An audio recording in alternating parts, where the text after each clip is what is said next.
Salut à toi. Alors aujourd'hui, je vais répondre à Émilie qui a un problème avec une de ses collègues. Je vais te donner le contexte, mais avant ça, je voulais juste te dire que je suis toujours en pleine nature.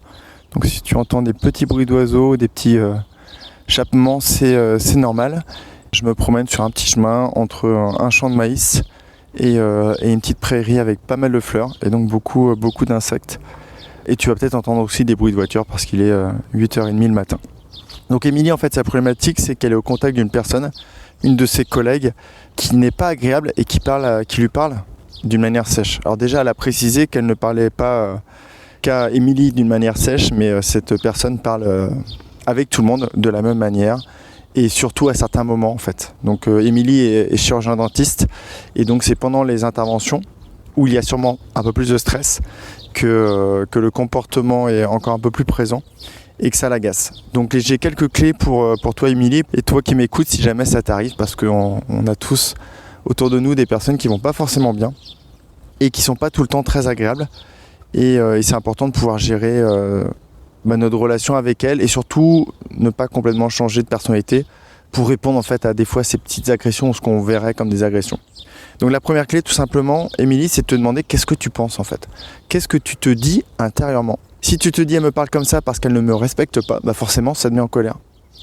Si tu te dis elle me parle sèchement, et c'est que à moi, tu prends les choses personnellement et ça va aussi principalement t'agacer. C'est vraiment te poser la question avec conscience, qu'est-ce que je me dis pour générer de la colère? Ou des fois de la peur. Ça peut être aussi de la peur si la collègue ne te parle pas sèchement, mais monte la voix et peut-être que tu perds un peu tes ressources et ton énergie.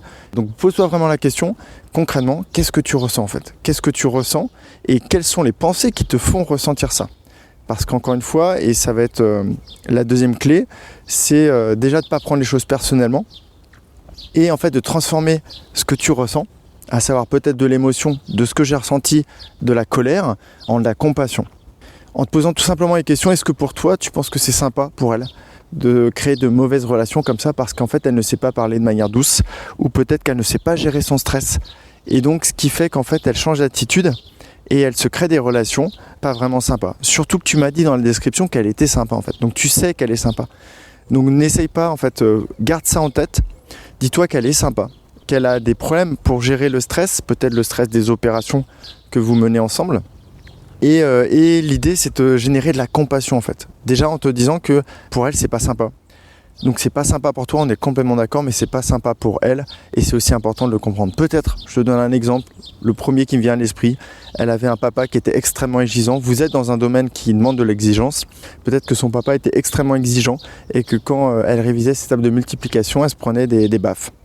Qui fait que quand elle a des choses à se rappeler, par exemple les procédures qu'elle doit suivre pendant les interventions, elle doit se rappeler des choses, se remémorer des choses, faire appel à l'apprentissage et peut-être se remettre dans cet état de stress, de mal-être qu'elle ressentait quand elle était face à son papa.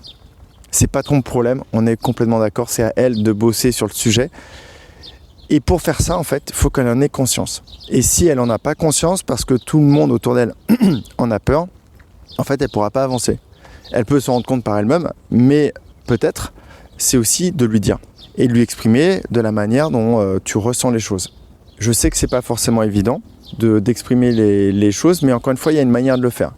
Par exemple, tu pourrais, si tu lui dis « tu me mets en colère quand tu me parles comme ça », ça va juste finir sur un conflit. Par contre, tu pourrais dire « je ressens de la colère quand, lors de l'opération Tartampion, tu m'as dit ça sur ce ton-là et là », ça permet d'échanger et de reprendre la responsabilité aussi de tes émotions, parce que ça, c'est hyper important. C'est toi qui ressens de la colère, c'est pas elle qui génère de la colère, c'est toi qui génère de la colère en toi en te disant les phrases que tu te dis intérieurement. Et ça, c'est extrêmement important de comprendre qu'en plus, en reprenant la responsabilité de ton émotion, tu vas progresser avec cette collègue, mais aussi avec ton conjoint, avec tes enfants, avec tes proches. Et surtout, le soir, tu te coucheras fier parce que tu seras resté toi-même. Si tu as envie d'être une personne douce, calme, bienveillante, tu pourras le rester. Si jamais tu arrives à exprimer les choses ou tout simplement te dire « ok, c'est pas grave ». Je te comprends aussi, j'ai eu aussi affaire à des personnes qui étaient malheureuses, pas bien dans leur peau et qui avaient des comportements comme ça. Et l'idée, encore une fois, c'est aussi pas de prendre tout sur soi, hein. C'est pas, le travail ne t'incombe pas qu'à toi, c'est aussi à cette personne de le faire. Voire à votre manager, à la personne qui est vraiment responsable de tout, si jamais tu n'arrivais pas à avancer sur ce sujet-là. C'est vraiment, je pense, le cas extrême. L'idée, c'est vraiment que tu gardes ton autonomie, ta liberté, et surtout que le soir, tu sois fier de ta réaction. Si jamais tu dérapais, et c'est peut-être la 4e clé, je ne sais plus exactement, si jamais tu dérapais, ce que tu peux faire, ce que je propose souvent aux personnes que j'accompagne, c'est ok, on se remet dans la situation, on revoit les choses, on ressent l'émotion, on ressent peut-être l'émotion d'après aussi, parce que des fois il y a la colère, et puis après il y a la culpabilité parce que tu lui as mal parlé, ou parce que tu n'es pas fier de toi. Et l'idée, c'est vraiment de rejouer la scène. Ok, fais comme si tu étais resté calme, fais comme si tu étais resté bienveillante, fais comme si tu avais réussi à te dire à l'intérieur, j'ai de la compassion pour cette personne. Et tu rejoues la scène. Et en fait, le fait de faire ça, ça va te permettre la prochaine fois que tu es dans cette situation, de ne plus avoir la même charge émotionnelle et donc de pouvoir réagir de la manière dont tu veux réagir. Après, malheureusement, des fois, il y a des personnes sur qui ça ne fonctionne pas, tout ce que je t'ai dit là, et que même de la compassion, ça ne va pas forcément améliorer les choses, parce que la personne est vraiment embourbée. Et dans ce cas-là, quand il y en a trop autour de toi, il y a un moment, il faut peut-être se poser la question de l'environnement, parce que souvent, les énergies des équipes sont un peu à l'image des managers, à l'image des personnes de la structure.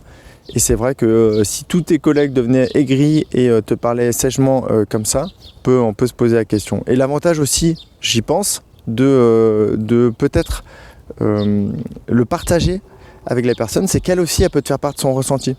Et il est possible que toi, tu arrives aussi stressé lors de cette opération, par exemple, et que donc tu génères du stress. Alors c'est pas toi qui le génère, hein, c'est les personnes qui sont à côté de toi qui génèrent du stress, mais tu vois, c'est une sorte de cercle vicieux. Tu arrives pas très sereine, elle est déjà un peu stressée, tu lui dis un truc et elle pense que tu la prends pour, je sais pas, une sous-fifre, pour quelqu'un qui doit faire ces choses.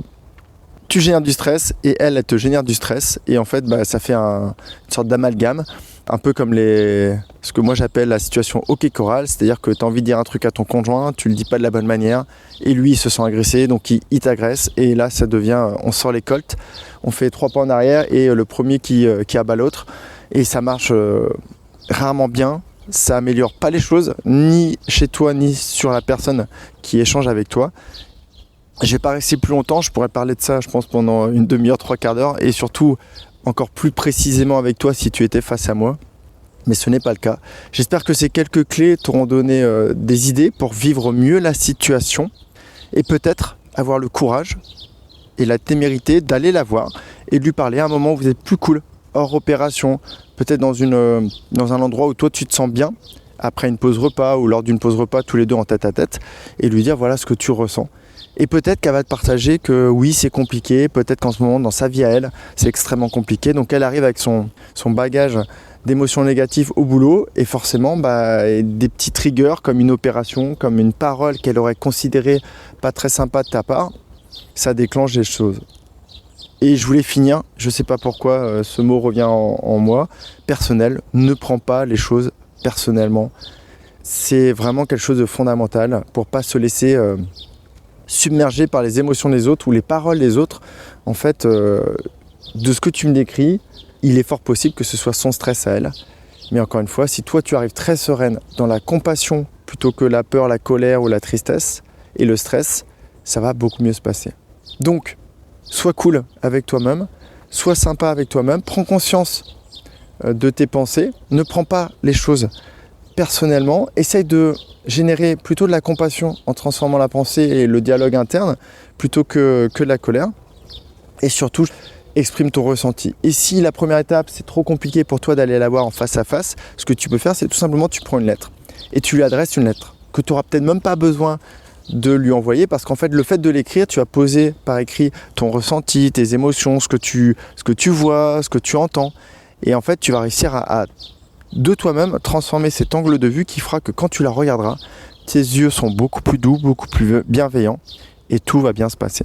Alors n'hésite pas à me faire un petit retour si tu écoutes cette capsule, et j'espère que toi qui n'es pas Émilie, ça t'a servi à quelque chose, parce qu'on a tous dans notre entourage des personnes qui ne sont pas bien, qui sont stressées, qui sont anxieuses, qui sont dans la colère, qui sont tristes et qui ont des comportements comme ça qui pourraient générer en nous de la colère, de la tristesse, du stress.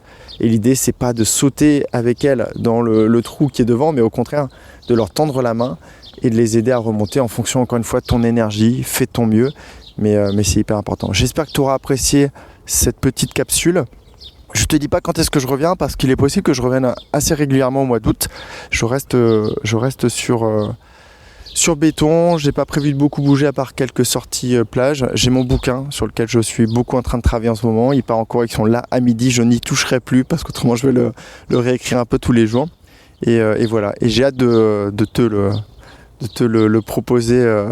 J'espère le 1er octobre si tout va bien. Et voilà. Je t'envoie plein de belles énergies. J'espère que l'environnement de nature dans lequel je suis t'a aussi procuré un peu de sérénité. Et j'espère qu'à travers cette capsule, tu auras encore fait un petit pas de plus vers une vie plus sympa, plus douce, plus calme, plus heureuse. Et compte sur moi pour continuer de faire ça. Je te retrouve dans la prochaine capsule, ou en tout cas, si tu veux être sûr de me retrouver, ça sera jeudi dans mon courrier, parce que je vais reprendre un peu plus de régularité. Je sens aussi, moi, mon énergie qui remonte beaucoup. Suite à ce que j'ai vécu, je ne vais pas en reparler.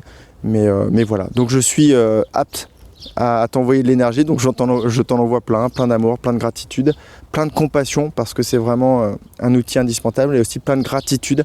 Merci à toi d'être là, merci pour ce projet, et je te dis à très très vite. Prends vraiment bien soin de toi. Bye bye.